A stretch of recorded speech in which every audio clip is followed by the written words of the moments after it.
अब एक बात कहना ये चाहता हूँ कि जो अभी आप अस्कुद नोटिस की बात कर रही हैं, अस्कुद नोटिस के ऊपर जो है अभी गुजरे हैं ना 3 दिन पहले एक हमारे चीफ जस्टिस साहब थे, उन्होंने भी तो लिए थे ना अस्कुद नोटिस।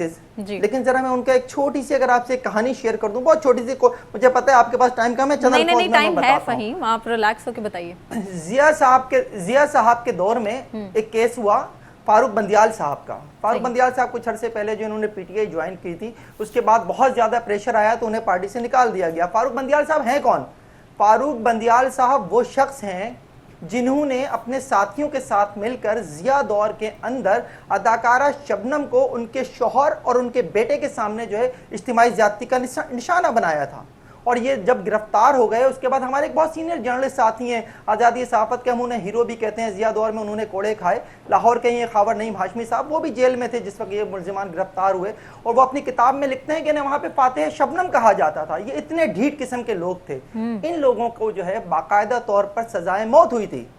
जिया साहब जिन्होंने भुट्टो साहब की ये फांसी की सज़ा पर ये रहम की अपील ये कहकर मुस्तरद कर दी थी कि जनाब ये जो इस्लाम का निज़ाम अदल है उसके ख़िलाफ़ है, उन्होंने इन मुलजिमान की जो है सज़ाए मौत के ख़िलाफ़ अपील जो है वो मंजूर करते हुए उन्होंने उम्र कैद में बदल दिया था। ये जो फारूक बंदियाल साहब थे, इनके जो वालिद साहब थे वो कौन थे?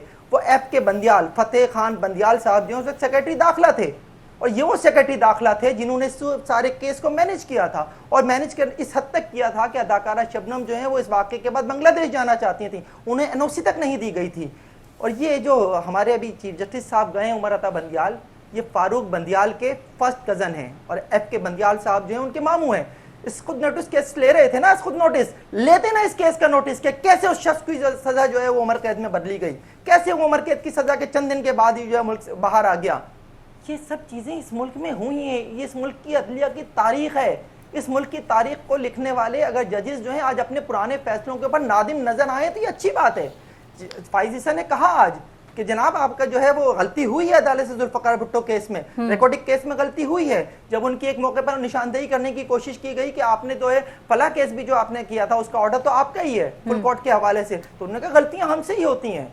तो गलतियां होती हैं, लेकिन आज अगर वो गलतियों को सुधारने के लिए बैठे हैं तो वो बहुत अच्छा इकदाम है। मैं समझता हूँ कि आज उन्होंने जिस तरह से अपने साथी जजेस को मिलाया है वो बहुत अच्छा इकदाम था। कल जब इन्होंने जब हलफ उठाया है तो हलफ के बाद जब साथी जजेस से वहाँ पर साफियों ने बात की तो एक जुमला एक से ज़ायद जजेस ने कहा कि अब हमें इस बात का यकीन है कि साथी जजेस से मुशावरत की जाएगी। और आप आज देख लीजिए, जिस वक्त जो है वो अपना ऑर्डर लिखवा रहे थे उस वक्त उन्होंने कहा कि मैंने अपने साथी जजेस से मुशावरत की है और हम कमेटी बनाकर इसके ऊपर जो है आगे चलेंगे। उन्होंने किसी भी स्टेज के ऊपर ये नहीं कहा कि जी मैं चीफ जस्टिस हूँ और मेरे इख्तियारात का मसला है तो बस मैं तो आज ही केस को निपटाता हूँ और ये जो है कालदम करार देता हूँ उसे। नहीं, बहुत अच्छी तरह से केस लेकर चलें। अस्कुद नोटिस का मामला उनके सामने आया है, वो अभी इसके ऊपर उन्होंने ये नहीं कहा कि वो आज ही से निपटा रहे हैं। अस्कुद नोटिस का जहाँ तक मामला है, देखें जो आप ये कानून जो है आपने पार्लियामेंट से मंजूर किया था उसमें आपने जजेस के इख्तियारात को सिर्फ और सिर्फ आपने मुख्तसर करने की कोशिश नहीं की थी, लेकिन उसमें आपने एक चीज़ और भी की थी कि लोगों को अपीलों का हक दिया था। वो अपीलों का जो हक है ना वो बहुत इंपॉर्टेंट है और काजी फाइज़ ईसा साहब उसके ऊपर बहुत इम्फेसाइज करते हुए मुझे नजर आए कि उनका ये था कि आखिर ये कहाँ, अगर आप इसको ख़त्म कर देंगे तो ये कहाँ जाएगा मामला। फिर उन्होंने एक और बात भी कही कि आज ये 15, बल्कि ये तो जस्टिस मुशर्रफ साहब ने कही कि आज ये 15 रुकनी बेंच अगर कोई फैसला दे देता है तो कहाँ है हमारे प्रोसीजर एक्ट में ये लिखा हुआ कि जनाब हम इसके खिलाफ अपील कौन सुनेगा। तो बहुत से ऐसे इश्यूज हैं जो आज कौम के सामने आए। और क्यों आए कि आज इन कैमरा ट्रायल थी। आज दुनिया ने देखा है कि अदालतों में केसेस किस तरह से चलते हैं और किस तरह से बहसें होती हैं, किस तरह से जजेस उसमें पार्टिसिपेट करते हैं। मैं ये देख रहा था कि जो हमारे जो अटॉर्नी जनरल साहब हैं, एक मौके पर मुनीब अख्तर साहब से उनका रवैया कुछ अच्छा नहीं था, जिस पर मुनीब अख्तर साहब जो बरहम भी हुए। केस अभी आगे गया है, पार्टली हर्ड हुआ है, अभी आगे चलेगा।